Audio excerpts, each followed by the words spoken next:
Hello guys, അസ്സലാമു അലൈക്കും. ഞാൻ ഇന്നിവിടെ ഉണ്ടാക്കാൻ പോകുന്നത് നല്ലൊരു പഴംപൊരി കേട്ടോ.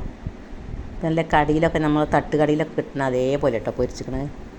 ഇതിൽ അപ്പസോഡി ഒന്നും കൂട്ടിയിട്ടില്ല കേട്ടോ. 2 ഇൻഗ്രീഡിയൻസ് മാത്രമേ ഉള്ളൂ ഇതിൽ കേട്ടോ. അങ്ങനല്ല, ഇങ്ങനെയാണ് ഞാൻ കട്ട് ചെയ്തിരിക്കുന്നത്. ഒരു പഴം കൊണ്ടാട്ടോ പഴംപൊരി ഉണ്ടാക്കിയിരിക്കണത്. നിങ്ങൾ ഇങ്ങനെയൊക്കെ പഴംപൊരി ഉണ്ടാക്കിയിട്ടേ ഒന്ന് ഫീഡ്ബാക്ക് അറിയിക്കൊണ്ടു. നമ്മുടെ വീഡിയോ ഇഷ്ടമായാലും ഒന്ന് ലൈക്ക് ചെയ്ത് സപ്പോർട്ട് ചെയ്തേ.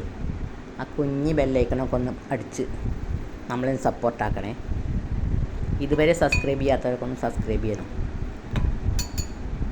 നമുക്ക് വീഡിയോയിലേക്ക് പോയാലോ. അതിനായിട്ട് ഞാനേ ഒരു പഴത്തേക്ക് ഞാൻ 1 കപ്പ് മൈദപ്പൊടി എടുത്തുട്ടോ. വലിയ കപ്പിന് 1 കപ്പ് മൈദപ്പൊടി എടുത്തു. നിങ്ങൾ ആവശ്യത്തിന് എടുത്തോളി. ഒരു നുള്ളിപ്പ് ഇട്ട് കൊടുത്തുട്ടോ. എന്നിട്ട് നല്ലോണം ഒക്കെ ഒന്ന് ഇളക്കി യോജിപ്പിച്ച് കുറച്ച് അരിപ്പൊടി ഇട്ട് കൊടുത്തുട്ടോ. ആ ഒരു സ്പൂണ് നമ്മൾ വറുത്ത് പൊടിച്ച അരിപ്പൊടി ഉണ്ടാവുമല്ലോ, അതൊക്കെ ഇട്ട് കൊടുത്തിക്കണേ. ഇനി ആവശ്യത്തിന് പഞ്ചസാര ഇട്ട് കൊടുത്തിട്ടുണ്ട്. മധുരമൊക്കെ നോക്കിയിട്ടേ ആവശ്യത്തിന് പഞ്ചസാര ഇട്ട് കൊടുത്താൽ മതി കേട്ടോ. എളുപ്പത്തിൽ ഉണ്ടാക്കാൻ പറ്റും കേട്ടോ. ഇതിങ്ങനെ കുഴച്ച് കുറേ നേരം വെക്കേണ്ട ആവശ്യമൊന്നുമില്ല. മക്കൾക്ക് അപ്പള ചൂടാവാണേ കേട്ടോ. നിങ്ങളൊരു 10 മിനിറ്റ് വെക്കുകയാണെങ്കിലും വെച്ചോളി. ഞാൻ പിന്നെ കളറിന് വേണ്ടിയിട്ട് മഞ്ഞൾപ്പൊടി കുറച്ചിട്ട് കൊടുത്തിട്ടുണ്ട് കേട്ടോ. ഞാൻ ഫുഡ് കളറൊന്നും ചേർത്തിട്ടില്ല, മഞ്ഞൾപ്പൊടിയാണ് ഇട്ട് കൊടുത്തിട്ടുള്ളത്. അങ്ങനെ അതും ഇട്ടൊന്ന് ഇളക്കി കൊടുത്തു കേട്ടോ. അതൊക്കെ ഒന്ന് ഇളക്കി യോജിപ്പിച്ചേ. വറുത്ത അരിപ്പൊടി 1 ടീസ്പൂൺ മാത്രമേ ഇട്ട് കൊടുത്തിട്ടുള്ളൂ. ഈ ടീസ്പൂണിന് ഞാൻ ആവശ്യത്തിന് ചെറിയ ചൂടുവെള്ളം, വലിയ ചൂട് പറ്റില്ല, ചെറിയ ചൂടുള്ള വെള്ളം കൊണ്ടൊന്ന് യോജിപ്പിച്ചാൽ ഇളക്കിങ്ങാണ്ട്. നോർമൽ വാട്ടർ അല്ല കേട്ടോ, കുറച്ച് ചെറുതായിട്ടൊരു ചൂട് അധികം ആവരുതേ.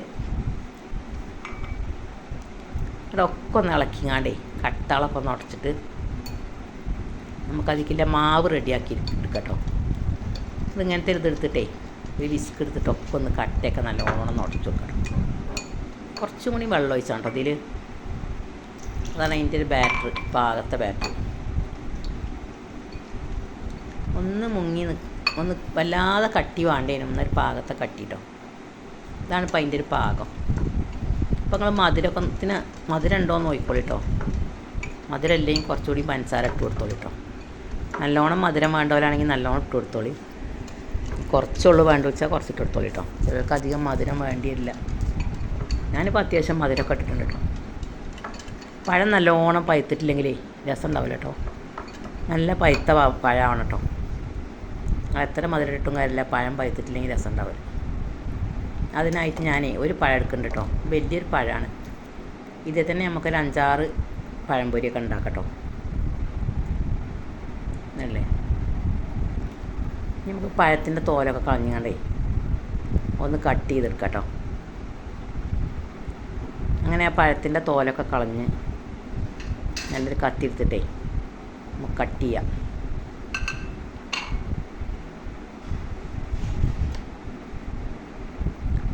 ഞാനിപ്പോൾ ദേ ഇങ്ങനെ കേട്ടോ കട്ട് ചെയ്യണത്. ഇങ്ങനെ നീളത്തിൽ ഇങ്ങനെ വെച്ചിട്ടേ പഴം വെച്ചിട്ട് ഇങ്ങനെ കട്ട് ചെയ്യും കേട്ടോ. ഇങ്ങനെ കട്ട് ചെയ്യുമ്പോൾ ഒരേ കട്ടിയിൽ കിട്ടുകയും ചെയ്യും. കട്ടി കുറഞ്ഞ ഒരേ കട്ടിയിൽ കിട്ടുന്നുണ്ടല്ലേ. അധികം നീളമുണ്ടാവില്ല, എണ്ണ അധികം വേണ്ട. പാകത്തിന് എണ്ണ മതിയോ മുങ്ങി പൊങ്ങാനൊക്കെ. കട്ടിയും പാകാക്കാരം. ഇങ്ങനെ ഒന്ന് കട്ട് ചെയ്ത് നോക്കണം നിങ്ങൾ പഴംപൊരി ഉണ്ടാക്കുമ്പോൾ. വലിയൊരു വലിപ്പമൊന്നും ഉണ്ടാവില്ല, ഒരു പാകത്തെ വലിപ്പക്കാരം. നമുക്ക് ചൂടാനും കുറേ എണ്ണം ചൂടാട്ടോ ചട്ടിയിൽ. അങ്ങനെ അതൊക്കെ ഒന്ന് കട്ട് ചെയ്തെടുക്കാം നമുക്ക് കേട്ടോ. എല്ലാതും കട്ട് ചെയ്ത് വെക്കുക. അപ്പോൾ നോമ്പൊക്കെ തുറക്കുമ്പോൾ എങ്ങനെ സ്നാക്സ് ഉണ്ടാക്കി നോക്കി. പഴംപൊരി നല്ലതാണ് ജ്യൂസിൻ്റെ കൂടെയൊക്കെ കഴിക്കാനേ. പഴമൊക്കെ വീട്ടിലുണ്ടെങ്കിൽ നമുക്ക് എളുപ്പം ഉണ്ടാക്കി നോക്കട്ടോ. പഴംപൊരിയൊക്കെ എല്ലാവർക്കും ഉണ്ടാക്കാൻ വയ്ക്കുന്നുണ്ടാവും. ഇതിപ്പോൾ ഞാൻ ഇങ്ങനെ ഉണ്ടാക്കിയപ്പോൾ ഒന്ന് വീഡിയോ എടുത്തിട്ടതാണ്. നമ്മൾ തട്ടുകടിയിൽ നിന്ന് കിട്ടുന്ന അതേ ടേസ്റ്റ് കേട്ടോ. നിങ്ങൾ ഉണ്ടാക്കി നോക്കുകൊണ്ടു. നല്ല സോഫ്റ്റുമാണ്, എണ്ണയൊന്നും തീരെ കുടിക്കില്ല കേട്ടോ. നമുക്കെല്ലാതും ഒരു പ്ലേറ്റൊക്കെ എടുത്തിട്ടേ ആ മാവ് എടുത്തിട്ട് നമുക്കൊരു പാനൊക്കെ അടുപ്പത്ത് വെച്ചുകൊണ്ട് ചുട്ടെടുക്കാം. ഇതിപ്പോൾ അതിൻ്റെ അടിയിൽ വന്ന ചെറുതാട്ടോ, അത് നമുക്ക് വേണമെങ്കിൽ മുക്കി പൊരിക്കാം. വെറുതെ കളയേണ്ട ആവശ്യമൊന്നുമില്ല. നമ്മളേ ഒരു നോൺ സ്റ്റിക്കിൻ്റെ പാന്, പരന്ന പാനൊക്കെ എടുത്തിട്ടേ നല്ലോണം എണ്ണ പറന്നിട്ട് നല്ലോണം എണ്ണ തിളച്ച് വരുമ്പോഴേ നമുക്ക് ഓരോന്ന് ഇട്ടുങ്ങാണ്ട് തിരിച്ചും മറിച്ചെടുത്ത് പൊരിച്ചെടുക്കാം കേട്ടോ. അങ്ങനെ നമ്മൾ പാനൊക്കെ അടുപ്പത്ത് വെച്ച് നല്ലോണം ഫ്ലെയിം കൂട്ടിയിട്ടോ. ഇനി ആവശ്യത്തിന് എണ്ണ ഒഴിച്ചു കൊടുക്കുക. അത്യാവശ്യം എണ്ണ വേണം കേട്ടോ, അല്ലെങ്കിൽ ഇത് മുങ്ങിപ്പൊങ്ങാൻ ഉണ്ടാവില്ല. ഇങ്ങനെ ഒരു പരന്ന നോറ്റിക്കിന് ചട്ടിയൊക്കെ എടുക്കുകയാണെങ്കിലേ നമുക്ക് കുറേ പൊരിച്ചെടുക്കാം കേട്ടോ. 2-3-4 ഒപ്പം പൊരിച്ചെടുക്കാം. അങ്ങനെ നമ്മൾ ചട്ടിയിലെ എണ്ണയൊക്കെ നല്ലോണം ചൂടായി വരുന്നുണ്ട് കേട്ടോ. ഇത് ചൂടായിക്കണമെന്ന് നോക്കണേ, കുറച്ച് മാവൊന്ന് ഒഴിച്ചു കൊടുത്താക്കിയാൽ മതി. അപ്പോൾ നല്ലോണം വരുന്നുണ്ടെങ്കിൽ ചൂടായിട്ടുണ്ടാവും കേട്ടോ. അങ്ങനെ അതൊക്കെ നല്ലോണം പൊരിഞ്ഞ് വരട്ടെ. ഇത് നമുക്കേ നമ്മളെ പഴങ്ങൾ ഓരോന്ന് മൈദയിൽ മുക്കിങ്ങാണ്ട് പൊരിച്ചിടാം കേട്ടോ.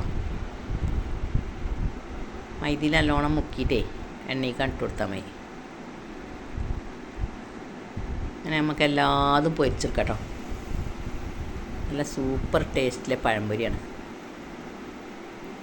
നിങ്ങൾ പഴമൊക്കെ വീട്ടിലുണ്ടെങ്കിലേ നോമ്പ് തുറക്കണ നേരത്ത് ഇങ്ങനെ ഒരു പഴംപൊരിയൊക്കെ ഒന്ന് ഉണ്ടാക്കി നോക്കി. നല്ലതുമാണ്, കഴിക്കാനും നല്ല. നമ്മൾ തട്ടുകടയിൽ നിന്നൊക്കെ കഴിക്കണം അതേ ഫീലിംഗ് കേട്ടോ. എണ്ണയൊന്നും തീരെ കുടിക്കില്ല. അങ്ങനെ നമ്മളെ വീഡിയോ ഇഷ്ടമായാൽ നമ്മളെ ചാനലൊക്കെ ഒന്ന് സപ്പോർട്ട് ചെയ്തേ ആ ബെല്ലൈക്കണൊന്ന് ക്ലിക്ക് ചെയ്ത് എല്ലാവരിലേക്കും ഷെയർ ചെയ്ത് കൊടുക്കുന്നുണ്ട്. നല്ല ഒക്കെ പൊരിച്ചെടുക്കാം നമുക്ക് കേട്ടോ. ഇനിയൊക്കെ ഒന്ന് മറിച്ചിടുക. ഞാൻ ഫ്ലെയിം 900-ലാക്കി വെച്ചിട്ടുണ്ടോ. അത് നല്ല ഫ്ലെയിം കൂട്ടി. പിന്നെ ഞാൻ ഇതിലിട്ടപ്പോൾ ഒക്കെ ഫ്ലെയിം ചെറുതാക്കിട്ടോ. അല്ലേ എണ്ണയൊന്നും തുള്ളി കറുത്ത് പോകണില്ല കേട്ടോ. അല്ലേ എല്ലാതും ഒന്ന് മറിച്ചിടാം. നല്ല മഞ്ഞ കളറായിട്ട് നല്ല രസമുണ്ട് കേട്ടോ കാണാൻ. നല്ലോണം പൊങ്ങി വന്നിട്ടുണ്ട്. ഞാൻ ഇപ്പോൾ ഇതായിട്ടൊരു 4-8 പഴംപൊരി ഉണ്ടാക്കിയിട്ടുണ്ട് കേട്ടോ. പഴമൊക്കെ വീട്ടിലുണ്ടെങ്കിൽ ഇങ്ങനെയൊക്കെ ഒന്ന് ഉണ്ടാക്കി നോക്കിയോ. എണ്ണയൊന്നും തുള്ളി കറുത്ത് പോയിട്ടില്ല. ഒരു പഴം കൊണ്ട് 8 പഴംപൊരി ഉണ്ടാക്കിട്ടോ. നമുക്കെല്ലാതും ഒന്ന് പൊരിച്ചെടുക്കണം അല്ലേ. ഒക്കെ ഒന്ന് കോരിയെടുക്കാം കേട്ടോ എണ്ണയിൽ നിന്ന്. ഇങ്ങനത്തെ ഒരു ഇതൊക്കെ ഉണ്ടെങ്കിൽ അതിക്ക് കോരിയെടുത്തല്ലേ. ഇന്ന് എണ്ണ കൈമേലും വെച്ചാൽ ഈ പാത്രത്തിൽ വെച്ചിട്ട് എണ്ണയൊക്കെ വാർത്തിട്ട് അതിക്ക് ഇട്ട് കൊടുത്താൽ മതി കേട്ടോ. അപ്പോൾ എണ്ണയൊക്കെ വാർന്ന് പോയിക്കോളും. അപ്പോൾ ഇതൊന്നിച്ചിട്ട് കൊടുത്തിട്ടോ. അതൊക്കെ നമ്മൾ ഒരു പഴം പൊരിച്ചപ്പോൾ നമുക്ക് എത്ര പഴംപൊരി ഉണ്ടായിരുന്നു അറിയോ? 4-8 പഴംപൊരി ഉണ്ടായിട്ടുണ്ട് കേട്ടോ. നല്ലൊരു ടേസ്റ്റാണിത്. നമുക്ക് തട്ടുകടയിൽ നിന്നൊക്കെ കിട്ടുന്ന അതേപോലെ തന്നെയാണ്. നിങ്ങൾ ഉണ്ടാക്കി നോക്കിയിട്ടല്ലേ ഒക്കെ കോരിയെടുത്തു കേട്ടോ. എണ്ണ തീരെ കുടിച്ചിട്ടില്ല. അങ്ങനെ ഉണ്ടാക്കി നോക്കിയിട്ടേ ഈ പഴംപൊരി ഇങ്ങനെ തട്ടുകടയിൽ നിന്ന് കിട്ടുന്ന അതേപോലെ തന്നെ കേട്ടോ. നിങ്ങൾ ഉണ്ടാക്കി നോക്കിയിട്ട് ഫീഡ്ബാക്കൊക്കെ ഒന്ന് അറിയിക്കൊണ്ടു. എണ്ണയൊന്നും തീരെ കുടിച്ചിട്ടില്ല. ഉഷാറായി വന്നിട്ടുള്ളതല്ലേ. ഞാനൊന്ന് പൊട്ടിച്ച് കാണിച്ചത്. അതിൻ്റെ ഉള്ളൊക്കെ നല്ല സോഫ്റ്റാട്ടോ. നല്ല സോഫ്റ്റാണ്. ഉള്ളൊക്കെ നല്ലോണം വെന്ത് റെഡി ആയിട്ടുണ്ട്. പഴമൊക്കെ അധികം കട്ടിയില്ല. നല്ലൊരു ടേസ്റ്റാണ് കഴിക്കാൻ. അങ്ങനെ ഈ വീഡിയോ ഇഷ്ടമായാലും നമ്മളെയൊക്കെ ഒന്ന് സപ്പോർട്ട് ചെയ്തേ കുഞ്ഞ് ബെല്ലൈക്കണൊക്കെ ഒന്ന് അടിച്ച് പൊട്ടിച്ചുകൊണ്ടു. എല്ലാ കൂട്ടുകാർക്കും ഒന്ന് ഷെയർ ചെയ്ത് കൊടുത്തിട്ടേ നമ്മളെയൊക്കെ ഒന്ന് സപ്പോർട്ട് ചെയ്യുകൊണ്ടു. ഉണ്ടാക്കി നോക്കിയിട്ട് ഫീഡ്ബാക്ക് അറിയിക്കൊണ്ടു. ഇഷ്ടപ്പെട്ടാൽ മാത്രം ലൈക്ക് ചെയ്യുകൊണ്ടു. ഇഷ്ടപ്പെട്ടിട്ടില്ലെങ്കിൽ സ്ട്രൈക്ക് ചെയ്തോളൂ. അങ്ങനെ ഞാൻ അടുത്ത വീഡിയോയുമായി വരാം. Thank you for watching.